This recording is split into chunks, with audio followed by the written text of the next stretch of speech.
I'm Max Lopez. This is the Blue Wave. Kasie Hunt of CNN made a very peculiar comment about Donald Trump and Kamala Harris's economic policy, calling Donald Trump the liberal on economic policy and Kamala Harris the Republican, in fact. Let's go ahead and watch this clip.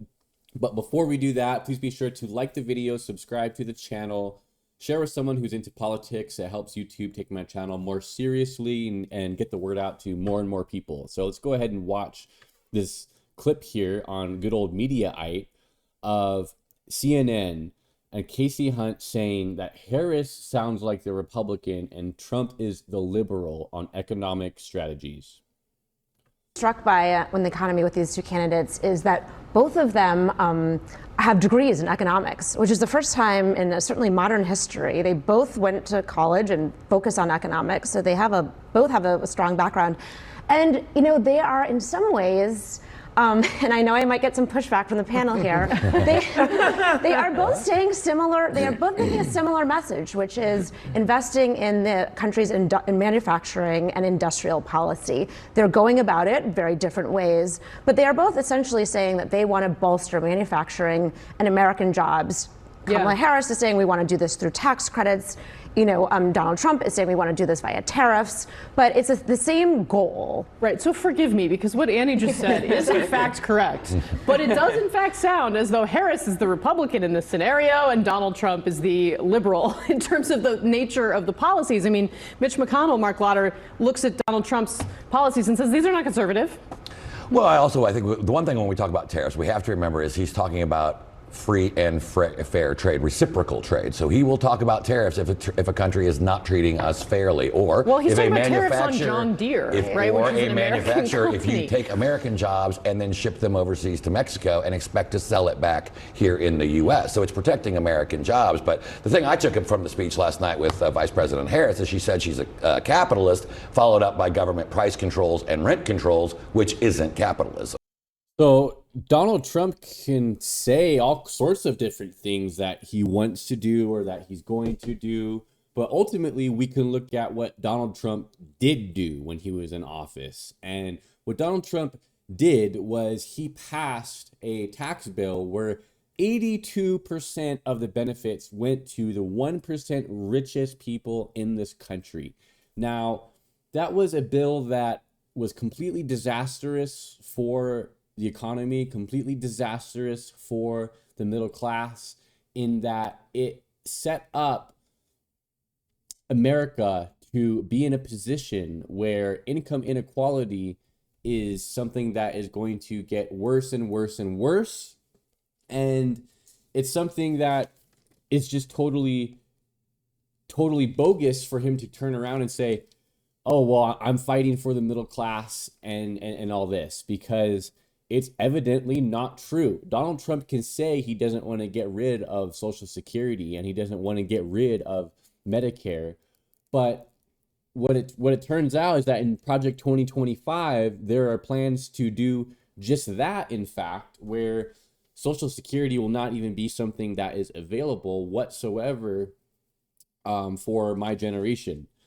So another thing is that, you know, Donald Trump, if he is apparently going to be so good for jobs and is somehow now the liberal when it comes to manufacturing policy, why did Donald Trump suffer the worst job loss in the history of our country?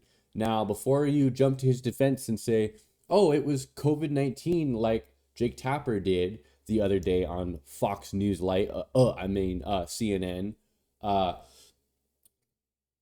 Donald Trump's actions or lack thereof made the pandemic in this country significantly worse, where we only have 4% of the world's population, but we have 16% of the world's COVID-19 deaths. It's totally upside down compared to a lot of other places in the world. It's because that Donald Trump led people to death with his medical advice that he peddled from the White House podium. And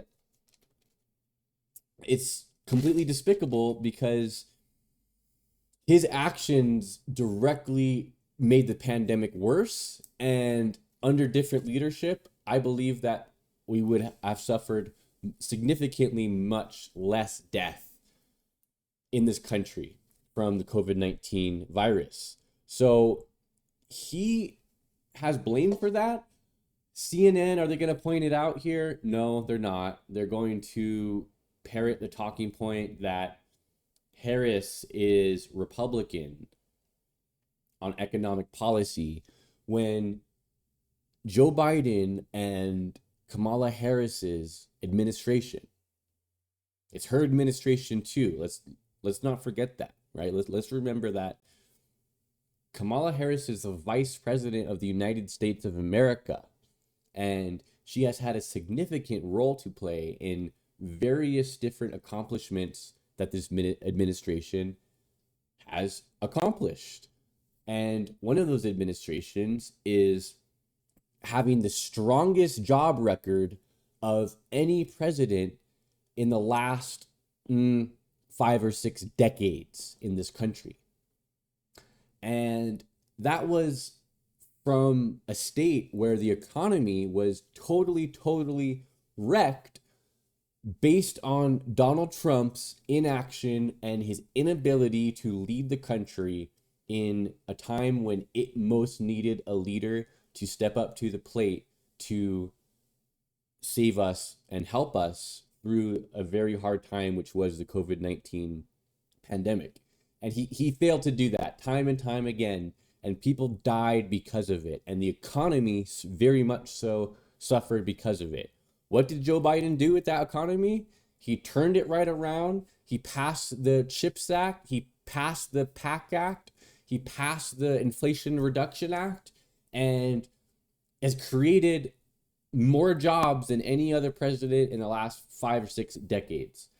So that's the record of these two administrations. And it's clear that the Republicans offer no plan at all for growing the middle class, for raising the minimum wage, for providing parental paid leave guaranteed, for providing health care as a right. They have no plan. And for CNN to say that Harris is the Republican is just missing a lot of clear facts about the state of modern day politics and the two different kind of visions that are represented by the two different parties.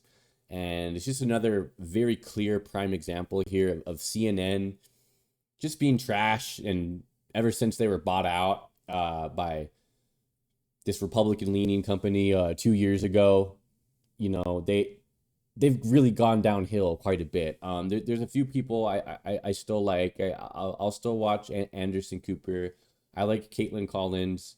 But yeah, wow. It's just not the news station it was in the past, and it's because of just crap like this. So that's all I got for you guys in this one. Thank you so much for watching. Please be sure to like the video, subscribe to the channel, and I'll catch you in the next video. Take care.